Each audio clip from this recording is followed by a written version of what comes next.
Silver State Trains here. Don't mind my voice, I'm still getting over being sick, but I've added a couple feeders here. So on this back line here on the 4% up and the 2% down, I've added a feeder in there. So I think that was a good 5 to 6 foot run, maybe a little bit longer with one feeder. Now it has two. And then as you can see here, I've completely taken out my passenger line. I just threw tape over the seams. What I'm gonna do here is I'm gonna paint this brown, get rid of the purple, and then I figure the tape will lay under the paint without a problem, cover the gap. I'm not gonna do a lot of ballasting up here because of the station platforms that I have. There's really not a lot of scenery for me to do up here at this that I can kind of foresee, but I might leave this completely out and get the backdrop in. I'm not sure, we'll see.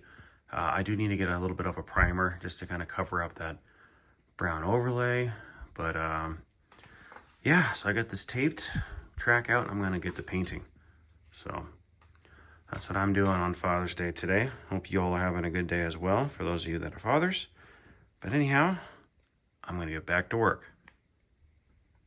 All right, well, I got this painted. Nothing too fancy, but it's painted. A little bit of a derailment here. When I pulled the track out, I knocked the freight cars over. That's all right, I'll fix it later.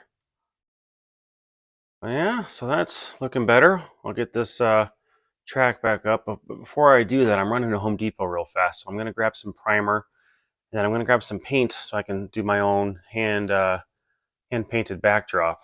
I'll let you guys know the colors that I get here in a minute. So I'm taking an idea I saw from another channel. I believe it's this channel is Railfan220. I think I've mentioned this before. Check his channel out. He's got some really cool stuff. That guy is very, very gifted with his layout. So, but he has this really cool painted backdrop, and I think that's what I'm going to do here. So I don't know if I'm going to get it done today, but I'm at least going to go get the paint. I have it ordered at Home Depot, so I'll see you guys back here in a little bit. All right, well, I'm back from Home Depot, and what you're looking at here is about $75 worth of paint. Material, but stuff needed for painting. I got some paint brushes, I got some more tape, and yeah, so I got a nice primer, little quart size here, some Kills 2, and then here's the 5 colors that I grabbed. So let me I got a piece of paper over here I can show you guys. So this is what I'm planning on doing. These are all the PPG paint codes. So for the sky, I got 2 colors here. I got Ocean Breeze and Subtle Blue. For the tree line, I got Juniper Berry. For the hillside, I got Chalky Blue. And then for the distant mountains, I got Constellation. So this one here, the Subtle Blue, I'm a little worried about that one because it's, let's see, which one was it? This guy here. Is this it? No, it's Ocean Breeze. Where's my Subtle Blue? Oh, here it is.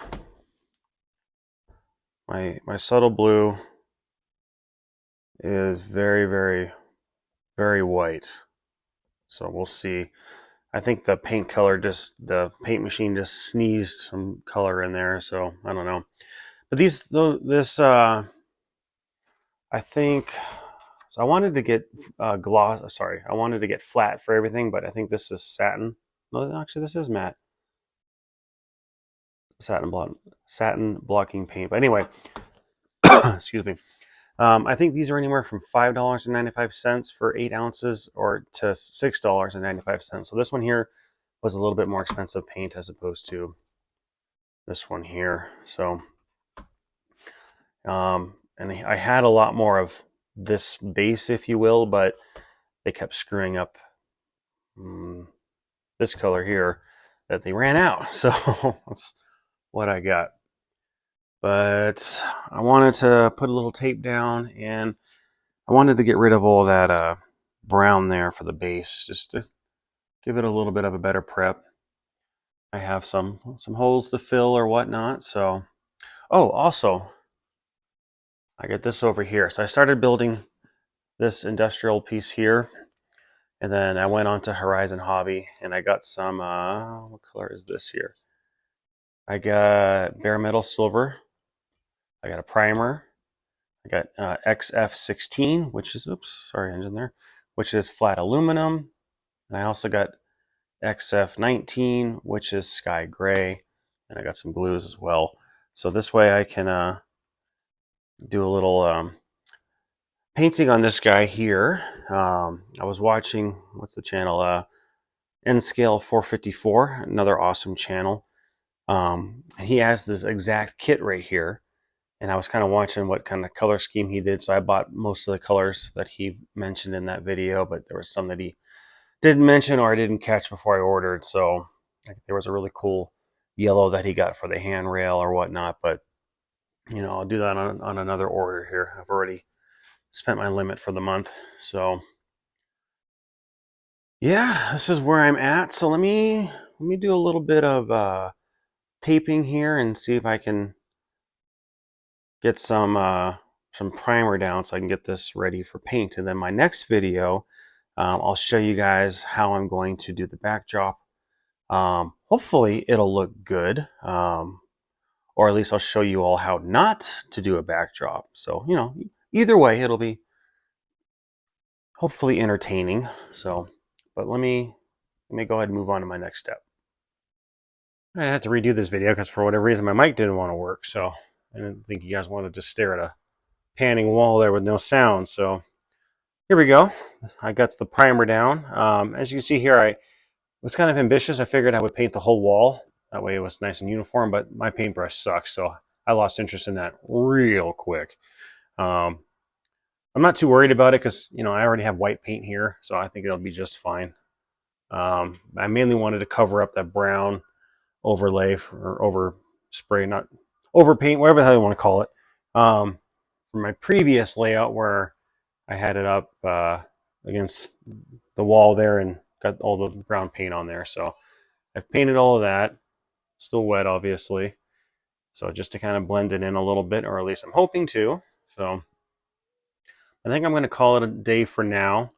My next video, I'm hoping to start the actual backdrop. Now that I have the paint, I'm really curious to see that go in. I think it's going to look really cool. So that's my next plan, is to do that. So like I mentioned in the beginning of the video, I already added in 2 feeders. I'm planning on putting in more feeders here on my passenger line here because I think my longest span is about 6 feet and I only have 1 feeder per lane. So I'm going to add in another feeder to each lane, so I have 3 lanes. So hopefully that'll be enough power needs. I should have those feeders on hand, so I'll get that done. Once I have the backdrop painted, then I'll put this back in. At least that's my plan. So yeah, I think that's it for today on Father's Day. Might go for a bike ride here, I'm not sure, but anyhow, I'm going to call it a day for today. So thank you all for watching. I appreciate it. You guys have a good one.